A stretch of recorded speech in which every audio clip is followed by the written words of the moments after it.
Those filthy, pathetic bamboo scraps are ruining my VIP helipad lobby. The heavy leather boot slammed into the hand-woven basket.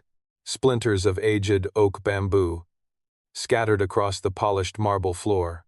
"Get out of my sight, you worthless cripple," the cruel voice of the resort manager echoed over the howling blizzard outside. Mary fell to her knees. She didn't cry out. Instead, her trembling, deformed hands frantically gathered the broken pieces of wood. Her fingers were bleeding from the freezing cold. She gently blew warm air onto the fragile bamboo, treating it like a wounded bird. In a dark corner of the lobby, a man in a soaking wet delivery uniform watched in silence. His name was Henry. He pulled his oversized coat tighter around the small, fragile girl clinging to his chest. His daughter, Lily, hadn't spoken a word in 6 months. The trauma of losing her mother had locked her in a silent, catatonic world. Henry, the billionaire CEO of a global eco-heritage furniture empire, felt entirely powerless. He had disguised himself as a courier tonight, just to bring her out, hoping the chaotic energy of the storm might trigger a reaction. But nothing worked. He shielded her from the biting wind rushing through the automatic doors. Hello, friends. A truly resilient home is built by the courage to overcome the cold cruelty of this world. If you choose kindness today, please leave this prayer in the comments. I believe that unwavering faith always warms the humblest seeds, turning them into the universe's most radiant bamboo jewels. Subscribe to the channel right now to spread that warmth. The manager, Mr. Vance, sneered down at Mary. "Do you think I pay you to whittle trash on company time?" Mary kept her head bowed. "I'm sorry, sir," she whispered. "I just needed a few minutes on my break. These are for the children." Vance kicked another piece of bamboo away. "What children?" "The autistic orphans up at the mountain shelter," she replied softly. "The sound of these flutes calms them down, and I need to sell a few to buy oxygen tanks for my father. He has severe black lung disease." Vance laughed, a harsh, grating sound. "That sounds like a whole lot of not my problem. You are a janitor, and with that crippled hand, you're barely even good at that. Now clean up this mud, or I'm withholding your final paycheck." Henry clenched his jaw. He looked at the scattered bamboo pieces. As a master craftsman himself, Henry recognized the wood immediately. It was heritage oak bamboo, extremely rare, incredibly difficult to carve, but renowned for its deep, resonant acoustics. This girl, with severe nerve damage in her right hand, had been hand-carving them. The sheer willpower required for that was staggering. He wanted to step in. He wanted to crush Vance right then and there. But Lily shifted in his arms. She was shaking. The yelling was making her retreat further into her shell. Henry had to prioritize his daughter. He gently stroked Lily's hair, whispering that it was okay. Mary didn't argue with Vance. She dragged her bad leg toward the mop bucket.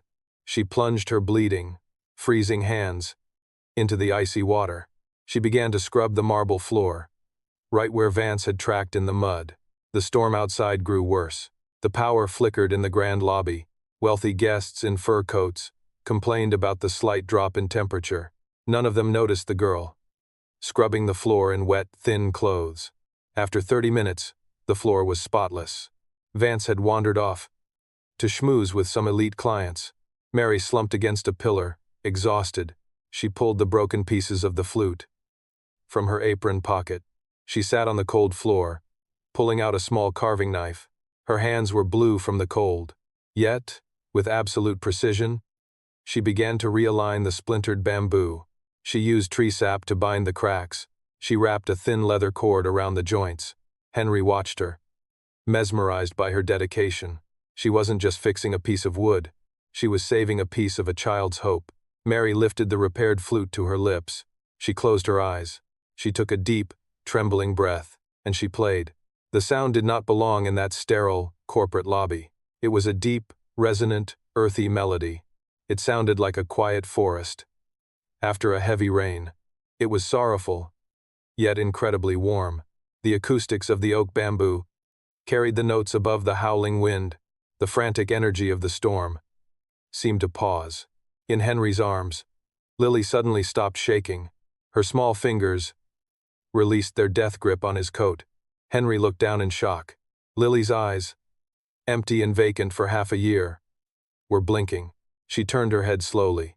She was looking for the source of the music.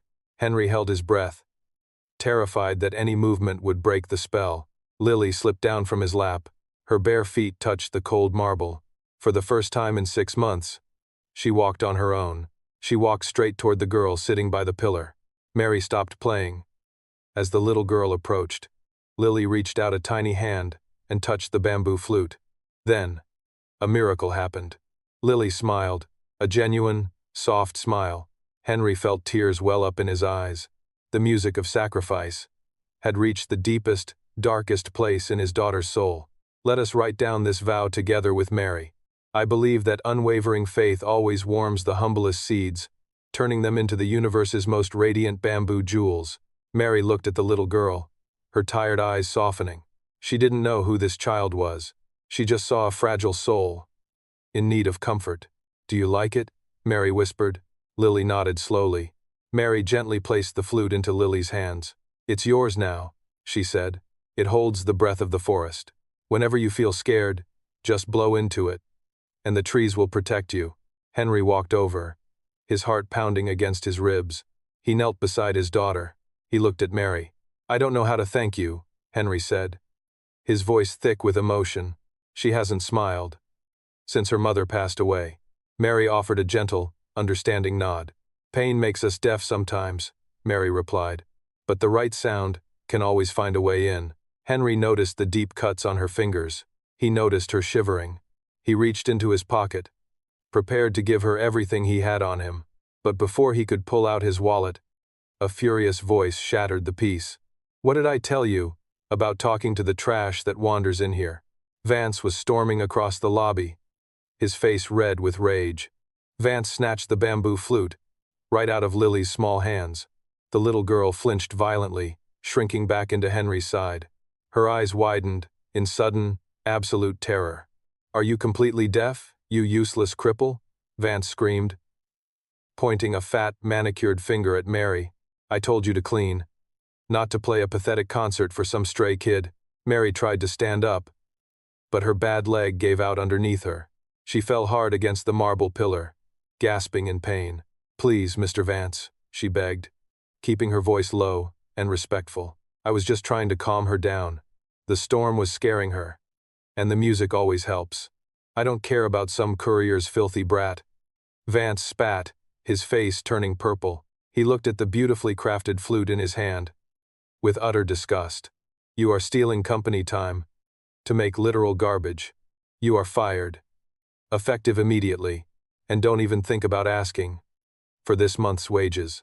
Consider it a fine for your blatant insubordination and the mess you've made. Vance turned toward the massive, roaring stone fireplace in the center of the lobby. He raised his arm, preparing to throw the fragile oak bamboo flute directly into the flames. Mary let out a choked, desperate sob. That flute was not just a piece of wood. It was meant to pay for her father's oxygen tanks this week. It was his literal breath, his only chance at survival. She reached out, ignoring the pain in her body, but she was too far away. But before the flute could leave Vance's hand, a grip of absolute iron clamped down on his wrist. It was Henry. The wet, supposedly broke delivery driver was staring at Vance with eyes as cold as the blizzard outside. Let go of that, Henry said, his voice dangerously low, vibrating with a quiet, terrifying authority. Excuse me? Vance scoffed, trying to yank his arm away. He couldn't move an inch.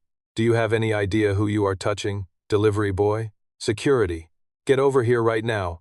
2 large guards in tailored suits began to jog over from the front desk, reaching for their radios. Henry didn't let go of Vance's wrist. Instead, with his free hand, he slowly unzipped his soaking wet, cheap yellow rain jacket. He let it drop heavily to the wet marble floor. Underneath, he was wearing a bespoke, charcoal-gray Tom Ford suit that cost more than Vance's yearly salary, pinned perfectly to his left lapel. was a solid gold crest. It was a bamboo stalk, wrapping around a globe. It was the globally recognized emblem of green heritage timber. They were the largest eco-furniture and bamboo export empire in the world. Vance's arrogant sneer faltered instantly. The color drained completely from his face, as his eyes locked onto the crest. Every luxury resort on this coastline, including this one, bought their high-end furnishings exclusively from green heritage. You can't be, Vance stammered, his eyes darting frantically between the gold pin and Henry's hardened face. Henry reached into his tailored suit pocket and pulled out a black, military-grade satellite phone. He dialed a single number. Board of Directors, a crisp, professional voice answered on speakerphone, echoing slightly in the sudden quiet of the lobby. "This is Henry," he said, never breaking his piercing eye contact with Vance. "We are flying over the bay right now, sir," the voice replied immediately. "Execute the acquisition clause for this entire resort property immediately," Henry ordered, "and terminate the lobby manager, a Mr. Vance, permanently. Make sure he is blacklisted from the hospitality industry worldwide. Consider it done, Mr. Chairman." Henry hung up the phone and slipped it back into his pocket. Henry has brought the light of justice and the safest harbor to shelter Mary's life. Do not forget to leave your vow here. I believe that unwavering faith always warms the humblest seeds, turning them into the universe's most radiant bamboo jewels. The silence in the grand lobby was deafening. The wealthy guests, who had blatantly ignored Mary's suffering just minutes ago, were now staring in absolute, terrified shock. The two security guards stopped dead in their tracks, slowly backing away from Vance. Vance fell to his knees, right into the freezing, muddy water Mary had just scrubbed. "Mr. Chairman, please," Vance whimpered, his voice cracking in humiliation. "I didn't know it was you. I was just trying to maintain the high standards of the resort for our VIP guests." "You have no standards," Henry replied coldly, looking down at the man. "You only have a price tag. Get out of my building." Vance tried to reach forward to grab Henry's shoes, begging for mercy. But the guards, now eager to please their billionaire new owner, grabbed Vance by the shoulders and dragged the sobbing man out into the blizzard. Henry turned his back on the pathetic scene. He walked over and knelt down gently next to Mary. She was still sitting on the floor, clutching her bleeding hands against her chest, completely overwhelmed by what had just happened. Henry didn't offer her a handful of cash. He knew that true dignity couldn't be bought with pity or charity. He gently reached out and held her deformed, scarred hands in his own. He looked closely at the thick calluses and the deep, fresh cuts. "These hands," Henry said softly, his voice full of profound respect, "are the most beautiful, capable hands I have ever seen. They hold the power to heal the broken." Mary looked up at him, tears finally spilling over her long eyelashes. "I saw what you did with that broken piece of bamboo," Henry continued. "I have been looking for a global director of heritage product design, someone who truly understands the soul of the wood, not just the corporate profit margin. I want you to bring this healing magic to autistic children all over the world." Mary couldn't believe her ears. Her lips trembled. "But my father," she whispered, her voice breaking. "He is so sick. He needs me every single day. My corporate medical helicopter is landing on the roof in 5 minutes." Henry smiled warmly. "We are taking him to the absolute best respiratory hospital in the country tonight. You will never have to worry about buying oxygen tanks or medicine again." Lily walked over slowly and wrapped her small, warm arms around Mary's neck. She buried her face in the girl's shoulder, holding on tightly. Mary hugged the child back, sobbing quietly into her hair, as the weight of years of suffering finally lifted from her shoulders. The freezing blizzard outside raged on, violently thrashing against the glass doors.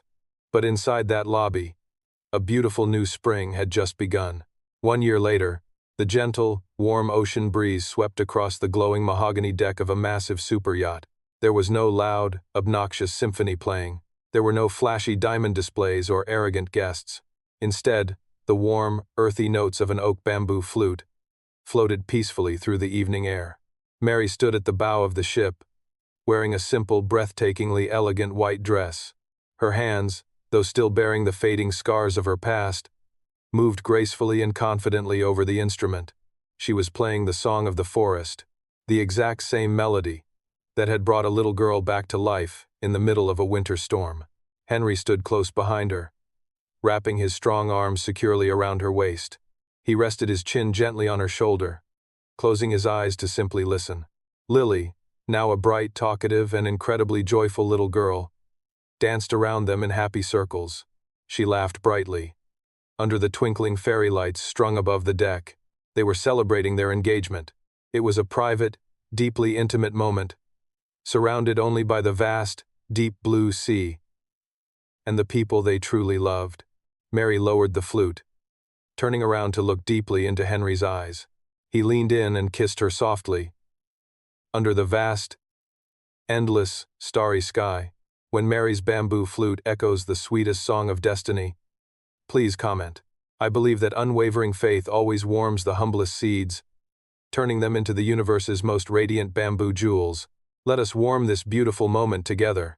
When we sow the modest warmth of kindness in the dark of winter, God will reward us with the most radiant, eternal crown of happiness. Hit the subscribe button right now to keep warming up lives. And comment one last time. I believe that unwavering faith always warms the humblest seeds, turning them into the universe's most radiant bamboo jewels.